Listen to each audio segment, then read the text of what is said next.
आदाब, नमस्कार, सत श्री अकाल। आप देख रहे हैं आधान हिंदी। दिल्ली विधानसभा में जिस तरह के नतीजे देखने को मिल रहे हैं, जिसमें बीजेपी की बढ़ोतरी बहुत तेजी के साथ बढ़ रही है और आम आदमी पार्टी जिस तरह के साथ डाउनफॉल होती हुई नजर आ रही, ये उम्मीद नहीं थी। चूंकि दिल्ली विधानसभा चुनाव में जब एग्जिट पोल आया उस समय भी बीजेपी को बढ़ोतरी दिखाई गई थी, लेकिन आम आदमी पार्टी ने उसको सिरे से खारिज कर दिया था और ये कहा था कि दिल्ली में आम आदमी पार्टी सरकार बनाएगी। बीजेपी ने अपनी बात रखी थी कि दिल्ली में बीजेपी सरकार बनाई थी, लेकिन जो पॉलिटिकल एनालिस्ट थे उन्होंने भी ये आशंका जताई थी कि दिल्ली में आम आदमी पार्टी की ही सरकार बनेगी। इस वक्त भी दिल्ली से हमारे साथ एक बहुत ही मशहूर और संदीप चौधरी साहब जुड़े हुए हैं, जो एक तरह से पॉलिटिकल एनालिस्ट हैं। इनसे हम जानेंगे कि आज जो दिल्ली में माहौल बना हुआ है बीजेपी और कांग्रेस को लेकर, जिस तरह के संघर्ष चल रहे हैं, हालांकि चीज़ें बहुत ज़्यादा क्लियर हो चुकी हैं, इस पर क्या राय है सर? आप क्या राय रखते हैं? देखिए, जिस तरीके से दिल्ली के नतीजे आए हैं वाकई वो चौंकाने वाले हैं, क्योंकि हमने 15 साल दिल्ली में शीला दीक्षित की सरकार देखी। चौंकाने वाले इसलिए कि दिल्ली की जो जनता है वो लंबे समय तक काम करने का मौका देती है। 15 साल कांग्रेस को मौका दिया, उसके बाद आप देखिए करीब 10-12 साल का टाइम अरविंद केजरीवाल को दिया। तो अरविंद केजरीवाल और आम आदमी पार्टी को भी और लोगों को ये उम्मीद थी कि शायद एक टर्म और दिल्ली की जनता आम आदमी पार्टी को देगी। लेकिन जिस तरीके से पिछले 5 साल का जो कार्यकाल था वो एलजी वर्सेज आम आदमी पार्टी, आम आदमी वर्सेज केंद्र सरकार लगातार चलता रहा। इसमें दिल्ली की जनता त्रस्त हो गई। दिल्ली की जनता के काम नहीं हो रहे थे और सरकार अपना पल्ला झाड़ लेती थी कि एलजी काम नहीं करने देते, केंद्र सरकार काम नहीं करने देती।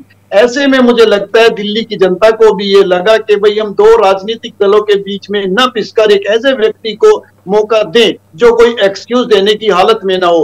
अब जनता ने गेंद बीजेपी के पक्ष में डाल दी है, तो अब मुझे लगता है दिल्ली के लोगों के काम हो पाएंगे, दिल्ली आगे बढ़ पाएगी, क्योंकि बीजेपी के पास कोई एक्सक्यूज नहीं होगा देने के लिए, क्योंकि केंद्र में भी बीजेपी की सरकार है और अब स्टेट में भी बीजेपी की सरकार होगी, एलजी भी बीजेपी का होगा। तो मुझे लगता है दिल्ली की जनता देखना चाहती है कि क्या बीजेपी ने जो वादे किए हैं कि जो आम आदमी पार्टी दे रही है वो सारी चीजें आपको लगातार मिलेंगी और उससे बेटर हम देने की कोशिश करेंगे। दिल्ली को दुनिया का एक बेहतरीन शहर बना करके देंगे, यमुना को साफ करके देंगे, पोल्यूशन की समस्या को खत्म करके देंगे। तो दिल्ली की जनता भी ये सब सर्विस चाहती है और इसीलिए मुझे लगता है कि आज जो बोल है जनता ने बीजेपी के पाले में डाल दिया है। लेकिन इसके साथ साथ मैं ये भी मानता हूं कि आम आदमी पार्टी जिस तरीके से आम आदमी पार्टी का उदय हुआ, जितनी सादगी उन लोगों के अंदर थी, जितनी स्वच्छता उन लोगों के अंदर थी, पिछले 5 साल में उनके लोगों को जेल भी जाना पड़ा, उनके ऊपर भ्रष्टाचार के आरोप भी लगे, वो शराब नीति में भी लगातार फंसते दिखाई दिए। तो कई ऐसी वजह रही जिससे आम आदमी पार्टी को मुश्किलों का सामना करना पड़ा। फिर बगावत एक चीज होती है, आम आदमी पार्टी में बगावत रही, चाहे टिकट को लेकर के रही, चाहे बीजेपी ज्वाइन करने को लेकर के रही। तो कई ऐसे कारण रहे जिसकी वजह से आम आदमी पार्टी लगातार फर्स्ट चली गई और आम आदमी पार्टी कनेक्ट नहीं कर पाई या लोगों से, अपने वोटरों से या उनकी नाराजगी दूर करने में असफल रही और उसके नतीजे आज हम सबके सामने हैं। इस तरह की बातें भी आ रही हैं कि कहीं ना कहीं केजरीवाल का अहंकार ने भी उनको लेकर डूबा है। देखिए, जब बुरा वक्त आता है, हार जाती है चीजें तो हम कह सकते हैं, लेकिन अहंकार की अगर हम बात करें तो कोई ऐसी पार्टी नहीं, कोई ऐसे नेता नहीं, हर पार्टी में ऐसे नेता भरे पड़े हैं। बदतमीज नेताओं की भी कोई कमी नहीं है, भ्रष्ट नेताओं की भी कोई कमी नहीं है, बड़ी बड़ी स्टेटमेंट देने वाले नेताओं की भी कमी नहीं है, महिलाओं के ऊपर स्टेटमेंट देने वाले नेताओं की भी कमी नहीं है, लोगों को गद्दार बताने वाले नेताओं की भी कमी नहीं है।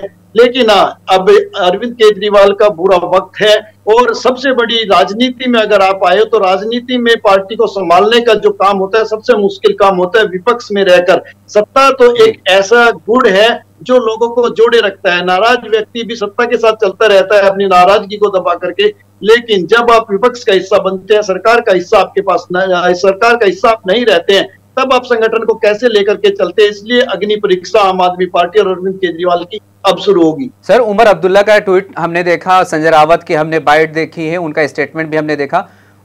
दोनों नेता ये कह रहे हैं कि आम आदमी पार्टी और कांग्रेस के दरमियान जो गठबंधन था उसने कहीं ना कहीं जो नुकसान पहुंचाया है, उसकी वजह से इन दोनों पार्टियों को दिल्ली में नुकसान पहुंचा है। देखिए, ये एक विश्लेषण का मैटर हो सकता है, जी क्योंकि आम आदमी पार्टी के पास जो वोट बैंक था उसको कहा जाता है वो कांग्रेस का ही वोट बैंक था। बिल्कुल और बिल्कुल अगर बिल्कुल। कांग्रेस पार्टी कुछ अच्छा करती है तो इसमें कोई दो राय नहीं, उसका नुकसान आम आदमी पार्टी को उठाना पड़ेगा। और उसके अलावा जब यहाँ पर असदुद्दीन ओवैसी जैसे जो ओवैसी बंधु हैं वो दिल्ली में आ जाते हैं, अपने कैंडिडेट्स को चुनाव लड़ाते हैं, और जो मुस्लिम बाहुल्य सीट समझी जाती थी उन पर अगर बीजेपी अच्छा करती है तो इसमें कोई दो राय नहीं कि ये भी एक बड़ा कारण हो सकता है। तो दिल्ली में अगर केजरीवाल सरकार, बहरहाल अब तो नहीं बनने के चांसेस हो ही गए हैं 90%, और दिल्ली में एक तरह से समझिए बीजेपी की सरकार बन चुकी है, जश्न का माहौल है, दफ्तर में जगह जगह मिठाइयाँ तकसीम हो रही हैं, पटाखे फोड़े जा रहे हैं। इसका इम्पैक्ट आने वाले चुनाव पे, जो देश में 2 राज्यों में चुनाव होने वाले हैं, बिहार में और यूपी में, यूपी तो थोड़ा सा दूर भी है, लेकिन इन दोनों राज्यों पे काफ़ी असर मुझे लगता है पड़ेगा, क्योंकि दोनों राज्यों की एक बड़ी आबादी आपके दिल्ली में आबाद है, तो इसका असर कहीं ना कहीं दोनों राज्यों के इलेक्शन पे पड़ेगा। आपको क्या लगता है सर?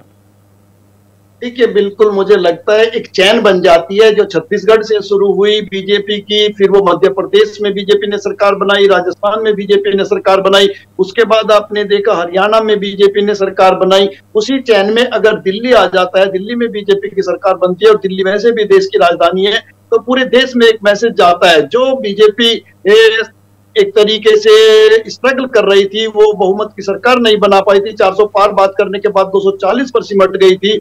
आज एक बार फिर से बीजेपी में जान फूकने का काम बीजेपी नेताओं ने किया, और जिस तरीके से सुनने में आ रहा है कि प्रधानमंत्री राष्ट्रीय कार्यालय आएंगे और अपने जो कार्यकर्ता है उनको संबोधित करेंगे, तो निसंदेह अपने कार्यकर्ताओं में ऊर्जा फूकने का काम करेंगे और देश में भी एक मैसेज दे देंगे कि बीजेपी वापसी कर रही है। वो हवा का झोंका था, जो बीजेपी की सीटें कम हुई, बीजेपी फिर से वापसी कर सकती है। और ऐसे में चिंता आम आदमी पार्टी की भी बढ़ जाएगी, क्योंकि 2027 में पंजाब का भी चुनाव होना है। आम आदमी पार्टी को लगेगा कि दिल्ली की तरह कहीं पंजाब हाथ से न निकल जाए, तो इन्हें पंजाब में मेहनत करने की जरूरत है। कांग्रेस के लिए कितना चैलेंज और बढ़ गया अब दिल्ली में, क्योंकि 15 साल के शासन के बाद जब आम आदमी पार्टी का शासन आया, उसके बाद ये एकदम जीरो पे चले गए, लेकिन अब चूंकि दिल्ली में बीजेपी आ रही है, तो अब कहीं ना कहीं चैलेंज और बढ़ता हुआ नजर आ रहा है, मुझे लगता है। देखिए, बहुत अच्छा सवाल है आपका। मैं बता दूं, अब हकीकत में कांग्रेस जिंदा हो सकती है दिल्ली के अंदर, अगर कांग्रेस ने प्रॉपर संगठन बनाया, प्रॉपर संगठन पर काम किया, लोगों से कनेक्टिविटी की, अपने संगठन को जिंदा रखने की कोशिश की, समय समय पर बीजेपी को घेरने की कोशिश की, तो ये असली मौका है। मैं पहले से ये बात कह रहा था कि अगर आम आदमी पार्टी की सरकार दिल्ली में चली जाती है तो इस चीज को भी कांग्रेस ये समझे कि वो जो अपनी एक जंग जो है, पहली स्टेज की जो जंग है, उसको जीत गई है। क्योंकि वापसी के लिए जरूरी था आम आदमी पार्टी का दिल्ली से हटाया जाना, और कांग्रेस चूंकि एक राष्ट्रीय पार्टी है, काफी बड़े नेता हैं, तो दिल्ली में कांग्रेस अपने संगठन को खड़ा कर सकती है, क्योंकि अब आम आदमी पार्टी को और भी कमजोर किया जा सकता है, और अपना खोया हुआ वोट बैंक जो एंटी बीजेपी वोट बैंक है उसको साधा जा सकता है। तो कांग्रेस की कमजोरी की असल वजह क्या रही दिल्ली में? 15 साल का शासन एक बड़ा पीरियड होता है, इस दौरान बिल्कुल जीरो पे चले जाना, ग्राउंड रूट से बिल्कुल खत्म हो जाना, एक गैप आ जाना, ये क्या रीजन रहा है?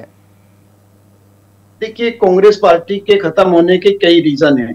कांग्रेस पार्टी का अगर आप इतिहास देखेंगे तो बड़ा स्वर्णिम इतिहास रहा है। हर स्टेट में कांग्रेस की सरकार होती थी, लेकिन जब से बीजेपी का उदय हुआ तब से धीरे धीरे कांग्रेस खत्म होती चली गई। कांग्रेस ने राजनीति को एक द्वेष भावना से जोड़ के देख लिया कि एनी हाउ किसी भी कीमत पर हमें बीजेपी को रोकना है। बीजेपी को रोकने के चक्कर में कांग्रेस उत्तर प्रदेश से खत्म हो गई। हम छोटे होते थे, वीर बहादुर सिंह कांग्रेस के मुख्यमंत्री होते थे, लेकिन उस चीज का फायदा जो क्षेत्रीय दल थे, चाहे वो समाजवादी पार्टी रही हो या वो बसपा रही हो, उन्होंने उठाया। इसी तरीके से आप बिहार में जाएंगे, बिहार में कांग्रेस की सरकार होती थी, लेकिन क्षेत्रीय दल बीजेपी के विरोध का फायदा उठाते चले गए, और कंप्रोमाइज के नाम पर जो बीज कांग्रेस है, कांग्रेस सीटें बांटती चली गई। और सीटें बांटने का प्रभाव ये हुआ कि उसका जो संगठन था, जिस जिले में या जिस जगह पर आप सीटें दूसरे को दे देते हैं, वहां संगठन का कोई औचित्य नहीं रह जाता, उनका इंटरेस्ट राजनीति से खत्म हो जाता है, या जिन लोगों को सीटें मिलती है वो उनके साथ जुड़ते चले जाते हैं। और इसका असर ये हुआ कई स्टेट से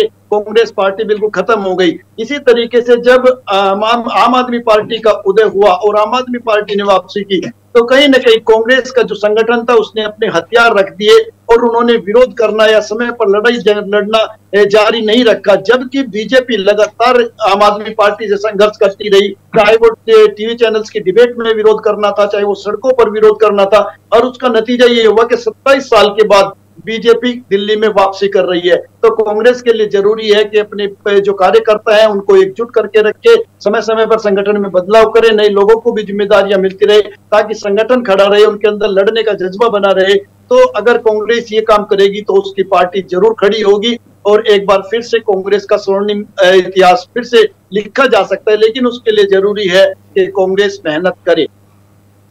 सर, हरियाणा इलेक्शन देख लीजिए, महाराष्ट्र इलेक्शन, उसके बाद दिल्ली इलेक्शन में जिस तरह से इंडिया गठबंधन और इलाकाई पार्टियों के दरमियान, जो लोकल पार्टियां हैं उनके दरमियान टूट फूट और आपसी रंजिश सेट शेयरिंग को लेकर जिस तरह टूट फूट गई, चाहे आम आदमी पार्टी और कांग्रेस, अपने दिल्ली का इलेक्शंस को देख के लीजिए, हरियाणा को देख लीजिए, महाराष्ट्र को लीजिए, कहीं ना कहीं इंडिया गठबंधन कमजोर होता हुआ नजर नहीं आ रहा है सर? देखिए, बहुत अच्छा सवाल है आपका। मैं आपको बता दूं, इंडिया गठबंधन बना था, कुछ क्षेत्रीय दल और कांग्रेस पार्टी ने एक साथ आकर के इंडिया गठबंधन बनाया, लेकिन कुछ क्षेत्रीय दल हैं, अब उनको ये चीज समझ में आ गई है कि एक तरफ हमें बीजेपी से लड़ना है और आज कांग्रेस कमजोर है तो कांग्रेस के साथ हम लड़ाई लड़ रहे हैं, लेकिन अगर कांग्रेस मजबूत होगी तो क्या हश्र होगा, क्या बीजेपी वाला ही मुकाबला फिर से नहीं होगा? पहले जब केंद्र में कांग्रेस की सरकार होती थी तो क्षेत्रीय दलों की लड़ाई कांग्रेस के साथ भी रही है।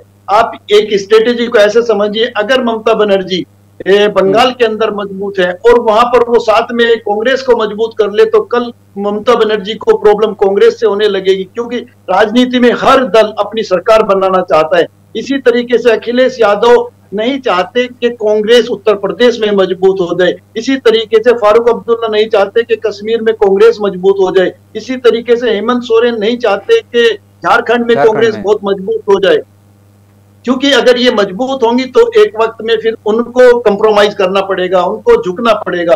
तो इससे अच्छा इंडिया गठबंधन की जो रूपरेखा आगे आपको देखने को मिलेगी, इंडिया गठबंधन की रूपरेखा आपको ऐसी देखने को मिलेगी कि इंडिया गठबंधन में जहां हेमंत सोरेन होंगे, जहां ममता बनर्जी होगी, जहां अखिलेश यादव होंगे, जहां फारूक अब्दुल्ला होंगे, जितने भी क्षेत्रीय दल के नेता हैं वो सब एक साथ होकर के लड़ेंगे ताकि वो अपने अपने स्टेट में अपनी अपनी सरकारें बना सके, बचा सके। क्योंकि अखिलेश यादव की ममता बनर्जी के साथ कोई कंपेयर नहीं है, कोई लड़ाई नहीं है। इसी तरीके से हेमंत सोरेन की इनमें से किसी के साथ लड़ाई नहीं है, अब्दुल्ला की इनमें से किसी के साथ। लेकिन चूंकि कांग्रेस एक राष्ट्रीय दल है, हर स्टेट में उसकी भागीदारी है, राजनीति है, तो उसके साथ प्रॉब्लम हो सकती है। तो ये लड़ाई इंडिया गठबंधन में, अब क्षेत्रीय दल इंडिया गठबंधन का हिस्सा होंगे। मुझे नहीं लगता कि आने वाले विधानसभा चुनाव में अखिलेश यादव और कांग्रेस एक साथ चुनाव लड़ पाएगी, क्योंकि इसका एक कारण भी मैं आपको बता देता हूँ। इसका असली कारण ये है कि देखिए, अखिलेश यादव की जो ताकत है उत्तर प्रदेश के अंदर, वो यादव प्लस मुस्लिम वोट बैंक है, और कांग्रेस अगर आती है तो उसने ये चीजें लोकसभा में चुनाव लड़के देख लिए कि कांग्रेस ने भी वही नेता तैयार किए। इमरान प्रतापगढ़ी की बात कर लीजिए, सलमान खुर्शीद की बात कर लीजिए, इमरान मसूद की बात कर लीजिए, तो अखिलेश यादव ये समझ चुके हैं कि ये तो मेरे वोट बैंक को बांटने की स्थिति है। अगर ऐसे ही और नेता तैयार हो गए तो समझ लीजिए समाजवादी पार्टी का जो वोट बैंक है वो बट जाएगा, और कांग्रेस पर अपने वोट बैंक के नाम पर क्या है, कुछ भी नहीं। तो ऐसे में मुझे लगता है अखिलेश यादव अगर इस बार गठबंधन में उत्तर प्रदेश में किसी के साथ करेंगे तो ऐसे लोगों के साथ करेंगे जिनके साथ, या तो किसी के साथ, जैसे चंद्रशेखर रावण है उसके साथ कुछ दलित वोट बैंक है उसको साथ लिया जा सकता है, राजभर जी है, या और ऐसे छोटे छोटे दल हैं जिनके पास अपना वोट बैंक है, कम से कम उनको साथ लेकर के ताकत दी जा सकती है, उनको साथ लेकर के चला जा सकता है। तो कांग्रेस से कहीं ना कहीं क्षेत्रीय दल दूरी बनाएंगे। लेकिन सर, कांग्रेस के जो प्रवक्ता हैं वो लोग तो ये दावा करते हैं कि लोकसभा इलेक्शन में समाजवादी पार्टी ने जो भी कामयाबी हासिल की थी वो राहुल गांधी की पदयात्रा का नतीजा था। बस यही चीजें, ये भ्रम जो है कांग्रेस का वो दूर हो जाएगा। आप भी समझ सकते हैं, अगर थोड़ी भी उत्तर प्रदेश की राजनीति में समझते होंगे, अगर ये गठबंधन नहीं होता तो इस बार रायबरेली की सीट भी मेरे हिसाब से कांग्रेस के हाथ से चली जाती। अभी दिल्ली का जो चुनाव है, जो हाल है, फ्यूचर किस तरह से देखते हैं अब दिल्ली का? आने वाला भविष्य कैसा रहेगा? दिल्ली का जो आने वाला भविष्य है, मुझे लगता है कि अब सीधे सीधे सवाल केंद्र सरकार से रहेगा, सीधे सीधे सवाल जो राज्य सरकार बनेगी उससे रहेगा। अब पगड़ी किसके सर पर बांधने की तैयारी होगी ये तो हमें और आपको थोड़ा सा इंतजार करना पड़ेगा, लेकिन ये तो अब लगभग तय हो चुका है कि बीजेपी की सरकार बनने जा रही है। और दिल्ली के लिए जवाबदेही अब पूरे तरीके से राज्यपाल पर भी होगी, मुख्यमंत्री पर भी होगी, केंद्र सरकार पर भी होगी। जब पोल्यूशन की बात आएगी तो अब घेरने के लिए अरविंद केजरीवाल नहीं होगा, घेरने के लिए कांग्रेस नहीं होगी, केवल बीजेपी होगी। जब यमुना की सफाई की बात की जाएगी तो ना अरविंद केजरीवाल की ढाल होगी, ना कांग्रेस की ढाल होगी, सीधा सवाल बीजेपी की तरफ होगा। तो दिल्ली की अपनी समस्याएं भी बहुत हैं, सड़कों की भी समस्याएं हैं, पोल्यूशन की भी समस्याएं हैं, रोजगार की भी समस्याएं हैं, अनेक तरह की दिल्ली में समस्याएं मुंबई खड़ी है। अब उसको देखना है कि बीजेपी किस तरीके से निपटती है। सर, दिल्ली में जो माइनॉरिटी का एक बड़ा हलका है, जो सीए का एक प्रोटेस्ट हुआ, उसके बाद दंगा हुआ, इस चुनाव के बाद कहीं ना कहीं उनके अंदर एक भय, एक खौफ का माहौल पैदा होने की आशंका नहीं लग रही आपको? देखिए, बहुत अच्छा सवाल है आपको। मैं आपको बता दूं, हर स्टेट की अपनी एक अलग तरीके की राजनीति होती है। बंगाल की अलग राजनीति है, उत्तर प्रदेश की अलग राजनीति है, हैदराबाद की अपनी अलग राजनीति हो सकती है। दिल्ली की जो राजनीति है, दिल्ली की राजनीति हिंदू मुस्लिम की भी नहीं है, आज तक की मैं बात कर रहा हूं। और दिल्ली की जो राजनीति है वो मंदिर मस्जिद की भी नहीं है। दिल्ली की राजनीति कहीं ना कहीं गरीबी की और अमीरी की है, दलित की और स्वर्ण की है। यहाँ पर गरीब आदमी की अपनी समस्याएं हैं और अमीर आदमी की अपनी समस्याएं हैं। गरीब आदमी को पेट भरना है और अमीर आदमी को टैक्स बचाना है। कौन कैसे डिबेट देता है, कैसे बेनिफिट देता है, तो अभी देखना पड़ेगा हमें और आपको कि दिल्ली किस दिशा में आगे बढ़ती है। क्या दिल्ली को किसी टेस्टिंग की राजधानी बनाया जाता है, हिंदू मुस्लिम की राजधानी बनाया जाता है, या मंदिर मस्जिद की राजधानी बनाया जाता है, या जिस भाईचारे के साथ दिल्ली आगे बढ़ रही है, क्योंकि दिल्ली के आप जिस ऑफिस में जाएंगे वहां पे हिंदू मुस्लिम सिख ईसाई दलित सब लोग साथ मिलकर के काम करते हुए मिलेंगे। आपको किसी तरीके का आज तक कोई भेदभाव नहीं है। सर, समय देने के लिए बहुत बहुत शुक्रिया, हमसे बातचीत करने के लिए इस टॉपिक पे। ये थे संदीप चौधरी साहब, जो पॉलिटिकल एनालिसिस्ट हैं और बहुत ही बेहतरीन तरीके से हमें दिल्ली में जो अभी कुछ चल रहा है और दिल्ली के जो फ्यूचर होगा, जो उसका भविष्य होगा, उस पर बारे में चर्चा कर रहे थे। आप जुड़े रहें आधान हिंदी के साथ और देखते रहें पल पल अपडेट्स के बारे में हम आप तक पहुंचाते रहेंगे। शुक्रिया।